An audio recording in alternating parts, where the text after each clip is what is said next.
Custer State Park. So beautiful, so wild, and so wrong. How is it that a U.S. Army general got his name credited to such a coveted piece of land? Especially since these sacred Black Hills were the central homelands of the Oglala Lakota Sioux, of which one of the most prominent historical figures was Crazy Horse, who, along with his warriors, decisively beat Custer at the Battle of the Little Bighorn, the one and only real victory for native tribes over the advancing U.S. Army.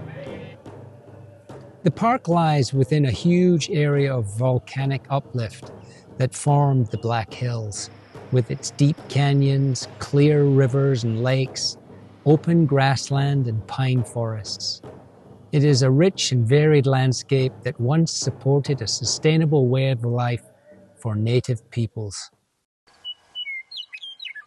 History is always written by the conquerors, and rarely is the story of the vanquished truthfully portrayed.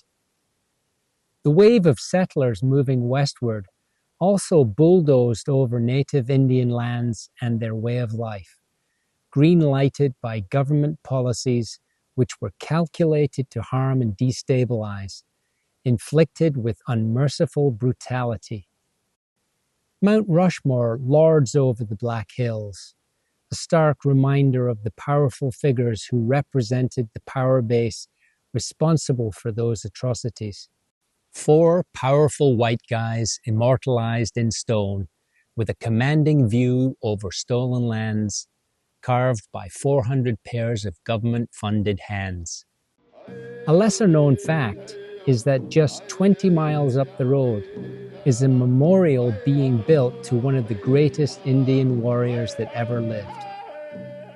Crazy Horse Memorial was the brainchild of Chief Standing Bear, in consultation with the Great Council, and the artist they chose to execute their vision was a Polish immigrant from the East Coast who turned out to be one of their greatest admirers and fervent supporters. In 1948, Kolchak Jałkowski single-handedly started carving the carefully chosen 600-foot mountain. The vision and scope of the project was monumental. When complete, it would be the world's largest memorial ever to be carved, but would take the remainder of his life and subsequent family generations to get to where they are today, 75 years on. At one point, the U.S. government offered Kolchak $10 million to hand over the project. Kolchak declined, knowing his vision would never see completion. 18 full-time workers and modern technologies now assist in the carving process, but it is still slow-going, and the labor-intensive work may well take another 30-plus years to complete. Today, it is a thing of unfolding beauty, and you can't help but marvel at the magnitude of this undertaking. For a scale comparison, the 4 presidents' faces on Mount Rushmore could very comfortably fit within the face of Crazy Horse alone. Personally, it is inspiring to see a suitably important monument and educational facility being erected to the true founding peoples of this nation. In this day and age of truth and reconciliation, it is key that the voice and story of the Native Americans be heard and fully acknowledged. This little piece of sculpture, which is actually a small metal vessel that I created, has a lid and a hole in the middle, and I call these little wishing vessels. And I gave this to a very special person in my life, and along with others, I have been leaving these out in the most remarkable, beautiful places in the landscape as dedications to her. So I think it's only fitting that this particular vessel that has lots of striations in it, that is very much indicative of the rock that we see around us here in the Black Hills, I'm going to position this back up on top of the mountain here with a view to Crazy Horse. So I think it's really fitting that this little memorial is going to be facing that beautiful memorial. Crossing into Wyoming, I made camp on the banks of the North Platte River, where an unexpected visitor showed up and announced its presence with a rattle. Curling up next to my motorcycle, it remained there for a good 20 minutes, keeping a careful eye on me as I inched my way to within 5 feet. I just sat there quietly filming until the moment was up and it moved off for its evening hunt. What a memorable encounter.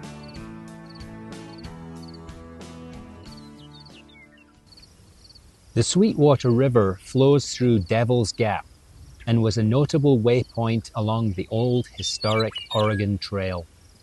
The adjacent Sun Ranch became a stopping point for weary pioneers, making the arduous journey westward.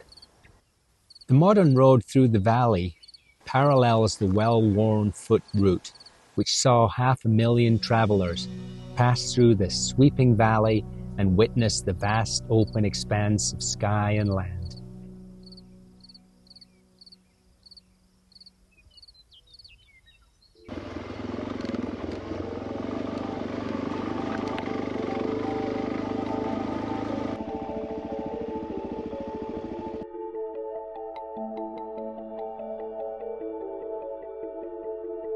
These massive boulders often terminate in some rather steep, precipitous drops. So from a distance things look easy, but they're in places quite hard to navigate.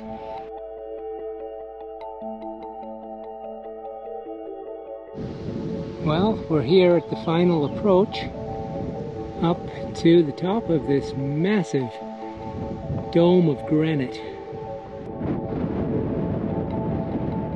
It's a pretty steep ascent up this granite dome. We'll just have to see how going down feels.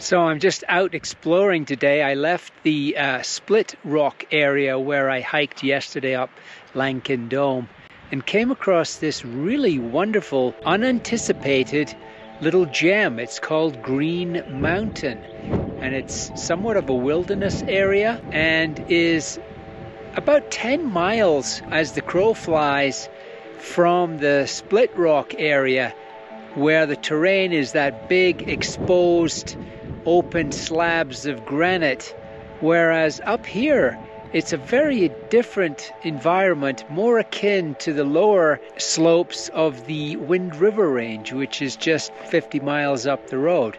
Pine studded, aspens, lots of sage, open plain up here at the top. Really wonderful, wonderful, unexpected find. And all the privacy you'd ever need. Sinks Canyon Road begins in Lander and weaves its way up and over the eastern flanks of the Wind River Range for the next 36 miles, and more than half of it on dirt and gravel. The crystal clear, mineral-rich waters of the Poposia River flow through the lower section of this limestone canyon, sometimes disappearing into the rock and emerging again in deep pools home to some huge trout. Fry Lake was home for the next 3 days and a great place from which to explore the area. An extensive network of hiking and horsepacking trails crisscross these mountains, while fire roads offer an additional way to penetrate more remote sections by vehicle. The Wind River Range is home to many different species of wildlife, and you may be lucky enough to see some if you're quiet. While over 1,800 lakes offer ample opportunity for world-class fishing. We got this developing storm ahead, and I'm just hoping I can get back to the van in time.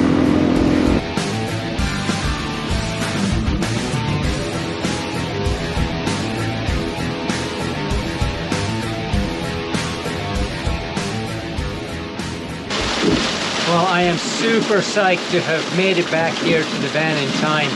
I tell you, I was on that throttle hard for the last 26 miles, knowing that those developing thunderheads were all around me. They got blacker and blacker, lightning was coming down, thunder was starting, and as you can hear, it is still torrential outside, hailstorm, and just brutal. So super psyched to have made it back to the safety and comfort of the van just in time. You know, it's pretty nice just to sit here in the comfort and warmth of the van, looking out the window at the lake and the mountains, hearing the thunder. The rain's tapered off. But boy, it takes me back to the days when I used to ride a motorcycle and travel like this. And that was a lot tougher. I've got it good now, I must say. And there's no going back. I mean, I love the freedom of the motorcycle, but on days like this, it makes you aware of just how vulnerable you are out there. Traveling with the bike on the back of the van is the best of both worlds. This is the way to go.